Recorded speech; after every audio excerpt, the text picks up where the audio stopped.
High court ने हमारे जनगणना को रोक दिया। अब किसने लिखवाया वो बात?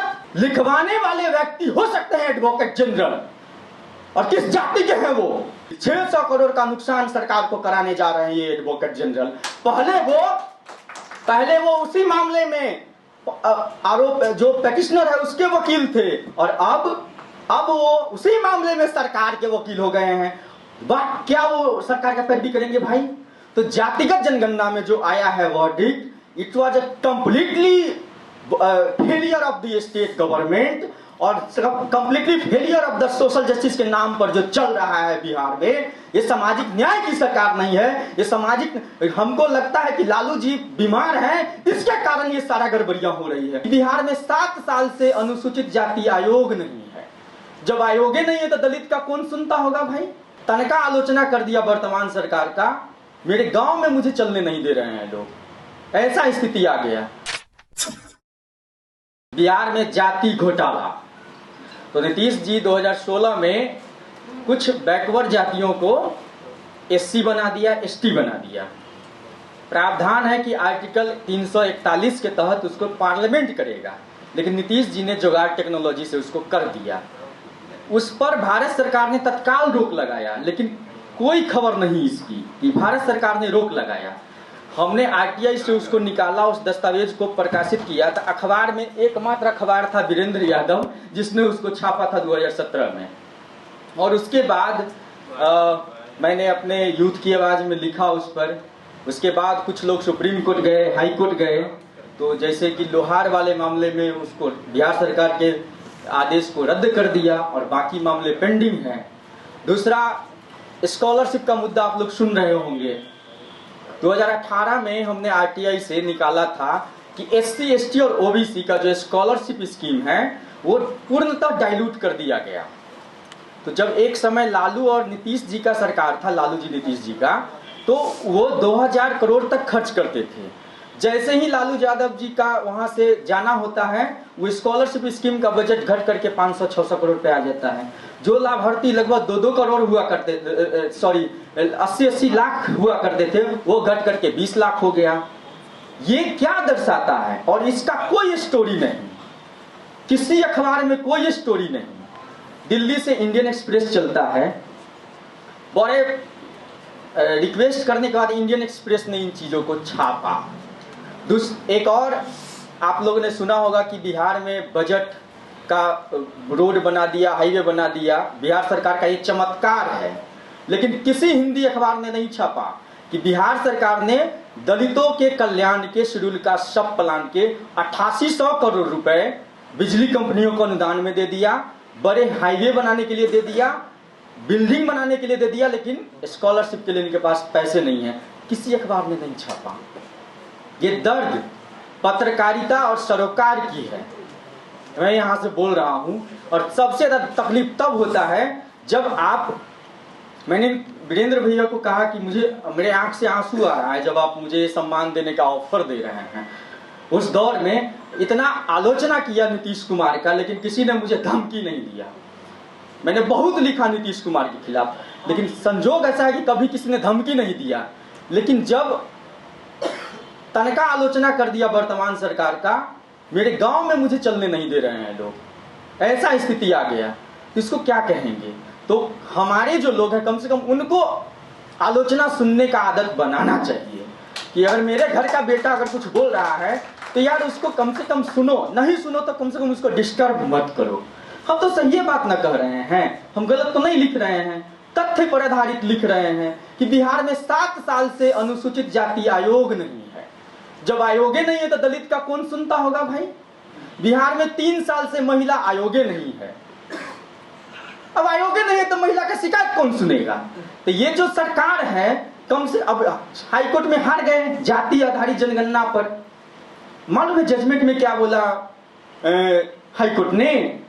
कि सरकार ने ऑब्जेक्टिव जो दिया विधानसभा में, उस ऑब्जेक्टिव ने ये नहीं बताया कि इसका अफर्मेटिव एक्शन के लिए, सामाजिक न्याय के लिए क्या उपयोग होगा, लेकिन एक चीज जरूर लिखा कि इस डेटा को हम राजनीतिक दलों को देंगे। और बड़ा कारण है वो इस निर्णय को रद्द करने, जो तत्काल रोक लगाया, उसका बड़ा कारण हाईकोर्ट ने कहा कि कि why you are writing that the data will be shared with the political party. इसको लिखने की क्या जरूरत थी? उसको हमारे दुश्मनों ने वहां पर पेश किया हाईकोर्ट में, जिसके कारण हाईकोर्ट ने हमारे जनगणना को रोक दिया। अब किसने लिखवाया वो बात? लिखवाने वाले व्यक्ति हो सकते हैं एडवोकेट जनरल, और किस जाति के हैं वो मालूम है सर? जिस दिन जब सुनवाई हो रही थी, मैं उस समय चीफ सेक्रेटरी के यहाँ बैठा हुआ था एक शिकायत को लेकर के। वो पीके शाही जी का फोन आया उनका, मेरे सामने में वो बात कर रहे थे, साहब हम तो आपके फेवर, सरकार के फेवर में जजमेंट आएगा, ये आएगा। जो चीफ सेक्रेटरी साहब थे, हाँ सर आप बहुत बहुत अच्छा काम किए। आज जजमेंट क्या आया?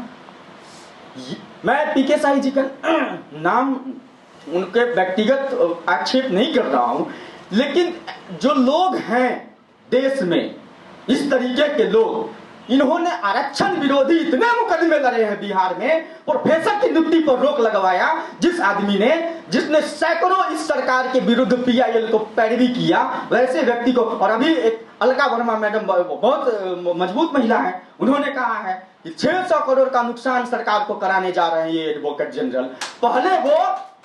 पहले वो उसी मामले में आरोप, जो पेटिशनर है उसके वकील थे, और अब वो उसी मामले में सरकार के वकील हो गए हैं। क्या वो सरकार का पैरवी करेंगे भाई?